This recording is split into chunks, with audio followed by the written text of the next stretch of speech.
Hi viewers, welcome to our channel. ప్రస్తుతం మనతో పాటు ప్రముఖ పొలిటికల్ అనలిస్ట్ ఇమ్మంది రామారావు గారు ఉన్నారు. వారితో ఒకసారి మాట్లాడదాం. సార్ నమస్కారం. సార్ నమస్తే అండి. సార్, కేటీఆర్ గారు రేవంత్ రెడ్డి గారి పైన సంచలన ఆరోపణలు చేశారు. సార్, ఢిల్లీలో ఆయన మాట్లాడుతూ రేవంత్ రెడ్డి గారు ప్రధాని మోదీ గారికి ఏం చెప్పారు అని చెప్పేసి, కాషాయ జెండా కప్పుకొని నేను ఏబీవీపీలో చేరాను, కాషాయ జెండా కప్పుకొని నేను చనిపోతాను అని చెప్పేసి రేవంత్ రెడ్డి గారు మోదీ గారికి చెప్పారని చెప్పేసి కేటీఆర్ గారు చెప్తున్నారు. సార్, మరి ఏంటి ఇప్పుడు రేవంత్ రెడ్డి గారు బీజేపీలో చేరబోతున్నారా అన్నది ఒక చర్చ మొదలైంది కేటీఆర్ గారి కామెంట్స్తో. అటువైపు ఏమో రేవంత్ రెడ్డి గారు, కేటీఆర్ గారు బీఆర్ఎస్ పార్టీ మొత్తం కూడా బీజేపీలో జాయిన్ అయిపోతుందని ఆయన ఒక వర్షన్ చెప్తున్నారు. ఇప్పుడు మరి కేటీఆర్ గారి వర్షన్ని, రేవంత్ రెడ్డి గారి వర్షన్ని కంపేర్ చేస్తే మీరేం చెప్తారు సార్? దయచేసి ప్రేక్షకులు ఎవరు కూడా నేనేం సిద్ధాంతకర్తనే కాదు, నేను ప్రొఫెసర్నే కాదు, ఏదో జనవాక్యం ఎలా ఉందో అలా చెప్పుకుంటున్నాం. దానికి మన్నించండి. మీరు ఇష్టపడుతూ చేసినటువంటి పోస్టులు నాకు అందుతున్నాయి. Thank you very much. ఇక్కడ ప్రధానంగా చెప్పాల్సింది ఏంటంటే, ఈ బీఆర్ఎస్ పార్టీ తొందరలో బీజేపీ పార్టీలో విలీనం కాబోతుంది. ఎందుకంటే ఆయనకు ఒక ఓన్లీ వన్ సోర్స్. ఆ సోర్స్ ఏంటంటే, బీజేపీలో చేరితే కానీ ఆ కవిత బయటికి రాదు. ఈయన మీద కేసులు తప్పు.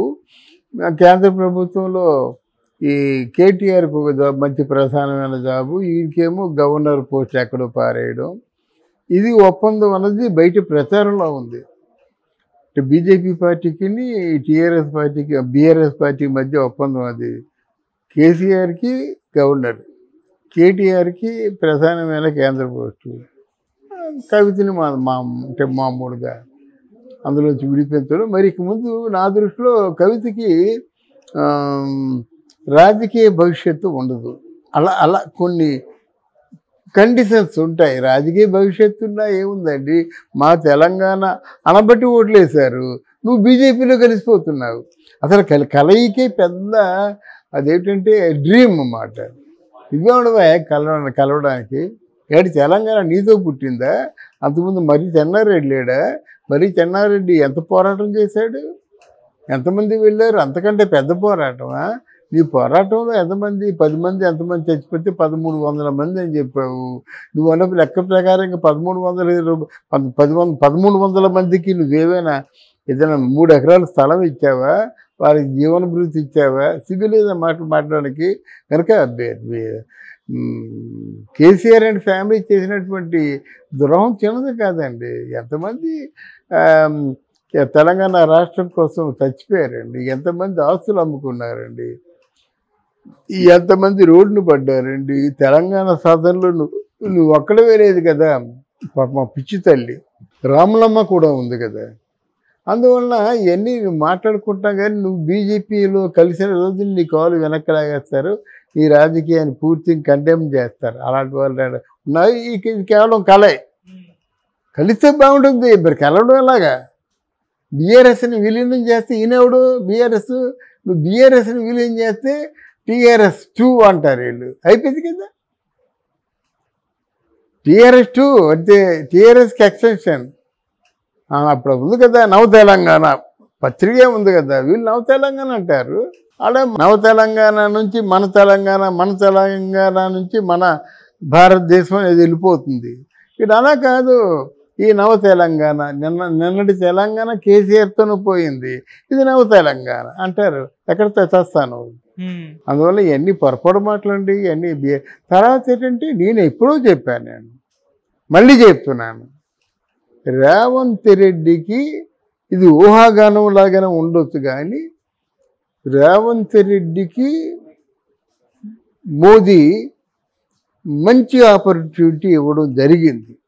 అది ఎలా తెలిసిందని మీరు చెప్పొద్దు. అక్కడ పెద్దన్న చిన్న అంటే మోదీ చేసే వాక్యాలన్నీ కూడా ఆ పెర్ఫార్మెన్స్ కూడా, నటన కూడా అర్థవంతమైన నటన ఉంటుంది. ఈయన పెద్దన్న అని పిలిచేంత అమాయకుడు కాదు, మా చిన్నన్న అని పిలిచేంత అమాయకుడు కాదు. రాజకీయ నాయకుడి తాలూకు ప్రతి చేష్టలో కూడా అర్థవంతంగా ఉంటుంది. కానీ అప్పుడే చేరవలసింది. ఇక్కడ ఏంటంటే, రేవంత్ రెడ్డి సమర్థుడు, రేవంత్ రెడ్డి మనుషుల్ని సేకరించగలడు. రేవంత్ రెడ్డికి ఉన్న ప్రాక్టికల్ ఇబ్బంది అంటే, రేవంత్ రెడ్డికి నిధులు రావు. ఏదైనా ఉంటే 5-10 వాళ్ళకి ఇవ్వాలి మనం. ఈ తలకాయని పెవడు పడతాడు కనుక రేవంత్ రెడ్డి మాత్రం బీజేపీలో కలవడం తథ్యం, దాంట్లో సందేహమే లేదు. అయితే ఇక్కడ వాళ్ళకి ఏంటంటే మరి సంజయ్ లాంటి వాళ్ళు, కృష్ణారెడ్డి లాంటి వాళ్ళు కొంతమంది ఉన్నారు, సమరసింహారెడ్డి లాంటి వాళ్ళు, వీళ్ళందరూ ఉన్నారు. వాళ్ళకి చెప్పుకోవాలన్నమాట, చెప్పుకోవాల్సిన అవసరం వస్తుంది. అంటే ఈయనకి మాత్రం సంజయ్కి ఏమో కేంద్ర మంత్రి ఇచ్చాడు కదా, కృష్ణారెడ్డి ఆల్రెడీ కేంద్ర మంత్రిగానే ఉన్నాడు. ఎవరు బండారు దత్తాత్రేయకి ఎక్కడో గవర్నర్గా వెళ్ళిపోతున్నాడు, ఇప్పుడు గవర్నర్గా సాగుతున్నాడు. లక్ష్మణ్ లాంటి పెద్ద లీడరు మనకు కనిపిస్తున్నాడు. అందువల్ల వాళ్ళు మేనేజ్ చేయడం తేలిక అనుకుంటున్నాడు అన్నమాట. ఈయన ప్యాకెడ్గా ఈయన వెంట మనుషులు పెట్టుకుంటున్నాడు. ఎవరు? రేవంత్ రెడ్డి.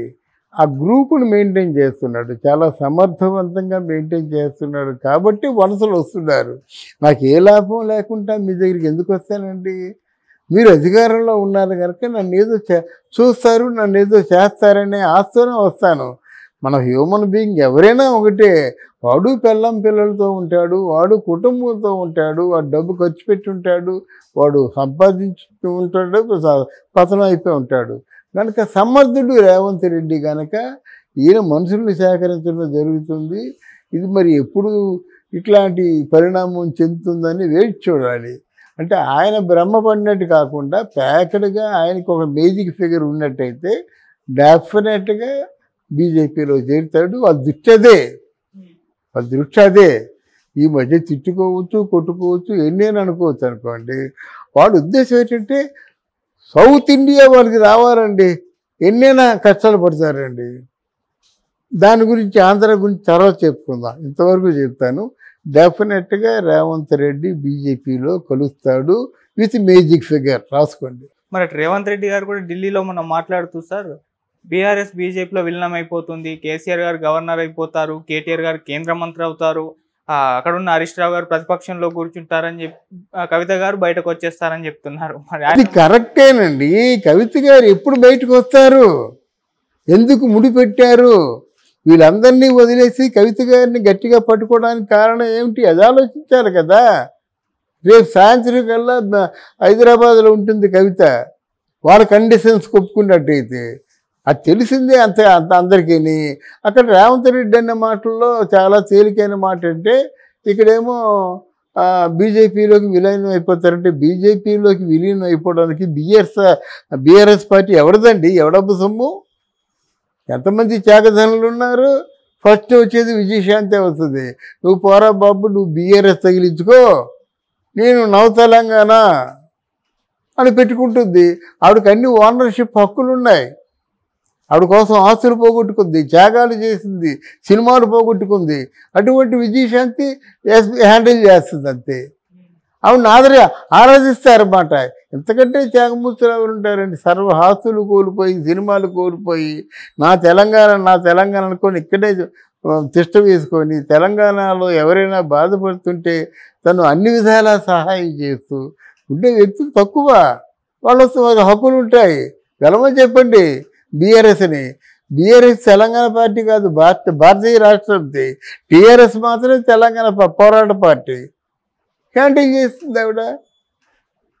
అవసరమైతే హరీష్ రావు కూడా టీఆర్ఎస్ నవ తెలంగాణలో ఉంటాడు. అక్కడే పెద్ద బంధాలు ఉన్నాయని కాదు, అక్కడ మొత్తం చెదిరిపోయింది. కేసీఆర్ కుటుంబం కుప్పకూడిపోయింది అన్నమాట. అవినీతిమయం, లక్షల కోట్లు అవినీతి కుంభకోణంలో కూర్చున్నారు. ఇంకోసారి నాయకులుగా రాలేరు, ఎదగలేరు. Right, thank you so much sir. Thank you very much.